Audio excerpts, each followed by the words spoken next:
constantemente é essa busca por categorizar as coisas, conscientemente ou inconscientemente.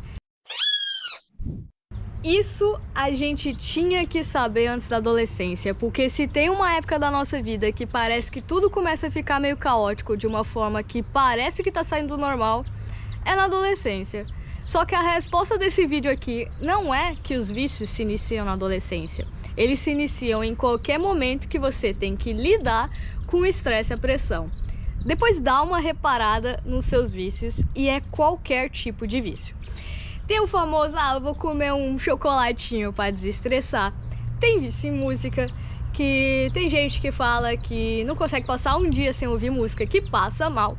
Vício em fone de ouvido, porque é o trem bom para isolar você no seu próprio mundo. Eu já fui todos esses, provavelmente muito mais que eu não tô lembrando aqui.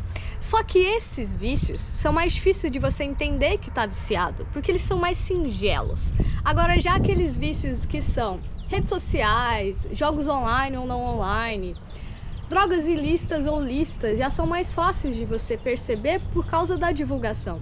Só não é mais fácil você admitir para você mesmo que você tá viciado. Só que a ação de cada vício no seu corpo não é a mesma. E pra gente entender como que funciona esse processo do vício, a gente tem que entender sobre uma substância que o seu corpo produz, que é a dopamina.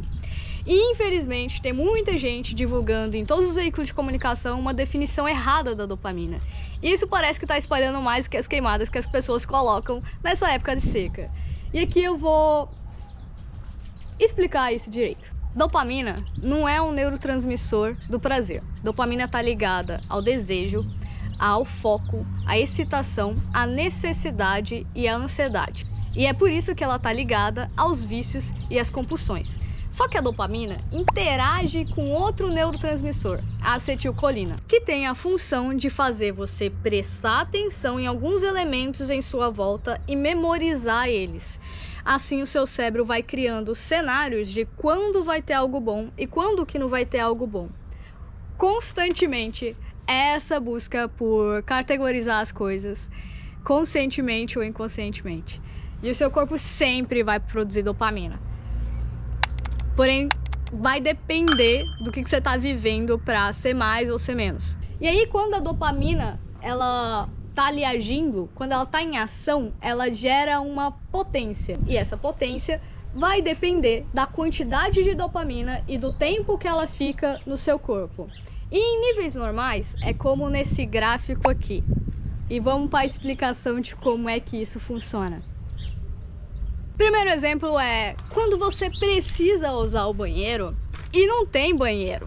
O seu corpo libera dopamina para você desejar ir no banheiro. E aí ele faz você focar em tudo que tem na sua volta para você tentar achar um banheiro o mais rápido possível. E aí nisso você acha o banheiro e aí ela começa a cair antes mesmo de você usar o banheiro. Vamos para um segundo exemplo. Você tá ali vivendo a sua vida até que vê uma pessoa bonita e pensa, que bonitinho ou que bonitinha. Até aí tudo bem, até que ela olha pra você. Você vai saber que a sua dopamina foi liberada quando você se pega pensando em vou lá, porque tá olhando pra mim e continua olhando pra mim. Aí você começa a se mover pra ir lá. E tá indo, chegou perto da pessoa, tá chegando perto da pessoa e vê a aliança. Sua dopamina começa a cair. E nesse início você fica meio, que pena. Mas quando ela passa da linha basal, você já começa a se sentir até meio pra baixo. Acho que deu pra entender como é que é essa parte básica de como que funciona a dopamina na vida, que é sair da cama, se alimentar, socializar. E esse sobe e desce acontece também quando você coloca aquela música pra trabalhar e treinar melhor. Alimentos com mais gordura, com açúcar. E a diferença deles é o tempo de duração no seu organismo, que dura mais tempo. E mais do que elas são as redes sociais e os jogos que têm cenários muito diferentes e novidade toda hora. E a dopamina tá ligada um pouco a essa novidade. E mais do que todas elas são as drogas lícitas e ilícitas. Drogas diferentes, maneiras diferentes de agir no corpo. E eu não vou ficar falando nesse vídeo como que cada uma age dentro de você, senão esse vídeo vai ficar muito grande. O que importa é que todas elas mexem no seu sistema de recompensa, humor e um pouco ali da sua memória. Álcool, heroína, nicotina, metanfetaminas, cocaínas e alguns remédios têm a capacidade de mexer com áreas do seu cérebro, fazendo com que a área tegumentar ventral libere mais dopamina. E isso faz com que junte mais dopamina nas fendas sinápticas. E eu explico agora para quem não sabe o que é fendas sinápticas. Fui ali buscar um cadeado para explicar essa parte da fenda sináptica. E uma chave. Fenda sináptica é o espaço entre dois neurônios. E esse espaço é onde os neurônios se comunicam através de substâncias. A chave vai ser a nossa dopamina. E a fechadura vai ser o receptor de dopamina. O receptor de dopamina vai ficar no neurônio de baixo, que é o que está recebendo a mensagem. E a dopamina está passando pelo neurônio de cima, que está liberando a mensagem de que está tendo liberação de dopamina. A chave, que é a dopamina, vem para esse espaço da fenda sináptica e fica aqui nele até se conectar a um receptor de dopamina. Quando ele se conecta ao receptor de dopamina, ela passa a mensagem de que está tendo essa liberação que te dá desejo, excitação, foco e a necessidade, das coisas. Sai a dopamina, volta por esse neurônio a partir de uma proteína transportadora e vai ali fazer outros processos. Esse espaço pode ser chamado tanto de fenda sináptica como sinapse, que talvez você já deve ter ouvido falar. No caso das substâncias químicas das drogas, elas enchem essa fenda sináptica com dopamina mais do que o normal.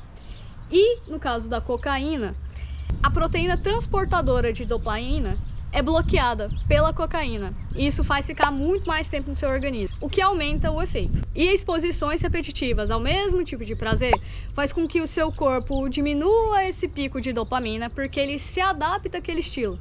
Passa a não ser novidade, que diminui seu desejo, diminui a sua excitação. Porém, a queda abaixo do nível basal continua sendo mantida. Isso porque, para manter um organismo, tudo tem um preço. E o preço é gasto de energia, gasto de substâncias, entre outras coisas. Se o reconhecimento de dopamina diminui e você para de desejar tanto, e a queda continua e você continua passando mal quando usa, por que mesmo assim parece que a gente continua viciado e é tão difícil sair de um vício?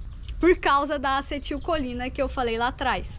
Como esse neurotransmissor é responsável por te ajudar a gravar todos os elementos do ambiente, se foi bom ou se não foi, ele já fez o papel dele, que é fazer você gravar todas as circunstâncias de quando você usou, pela primeira vez ou pelas primeiras vezes. Então, por mais que aquela não seja mais a sua realidade, tanto do que você está vivendo e tanto do seu corpo não corresponder a ela, a sua memória mais forte é a que está registrada. E se você cede ao caminho neural do vício e repete o ato ali do vício, você fortalece aquele caminho neural e o seu cérebro acha que foi correto te lembrar daquela sensação. E é assim que o vício se mantém. Isso vale também para comportamentos, seja jogos, músicas e até exercício físico. Só que no caso das drogas, elas te dão assim a anestesia e a mudança no seu estado atual por muito mais tempo e por uma quantidade maior do que você conseguiria de forma natural, o que torna bem mais difícil você sair do vício em drogas, só que não é impossível. O lance é que parece que é impossível quando você está vivendo umas coisas difíceis, quando você está sentindo umas coisas ruins. E alguns vícios são só pra gente não sentir o que estamos sentindo. E outros são para que os outros não vejam o que a gente anda sentindo. Tipo aquela festa que você usa álcool ou outro tipo de droga só pra não se sentir deslocado e ficar mais solto. E para você não cair em vícios danosos, você tem que criar objetivos de vida que sejam não causar mais dor e mais sofrimento futuros para você. Porque esse estresse que você está vivendo agora é uma bosta. Mas existem outras formas de lidar com ele que sejam menos danosas para o seu corpo, para a sua mente e para o seu futuro. E caso você seja uma pessoa que nem sequer está entendendo o que está acontecendo dentro de você, tenta se voltar mais para dentro para entender. Se você não quiser começar novos vícios ou piorar os que você já tem. E todas essas coisas não vão impedir você de sentir vontade de usar de novo ou de experimentar coisas novas. Quem vai impedir isso é você. E toda vez que você fizer isso, tenta se recordar para fortalecer esse caminho neural novo e não aquele do vício. E é assim, conscientemente, que você tem a opção de parar algo antes que ele realmente se torne um vício. E se você quer entender algumas coisas que acontecem com você e com o seu corpo, se inscreve nesse canal que eu vou tentar explicar algumas coisas científicas bem mais de boa. Fica à vontade nos comentários e clica em algum joinha para me ajudar.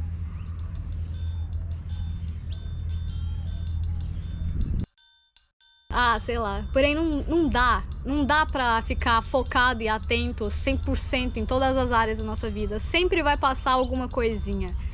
E quando você perceber que passou, o lance é não se condenar. É bem difícil, mas o lance é não se condenar. Passou? Beleza, agora corrige.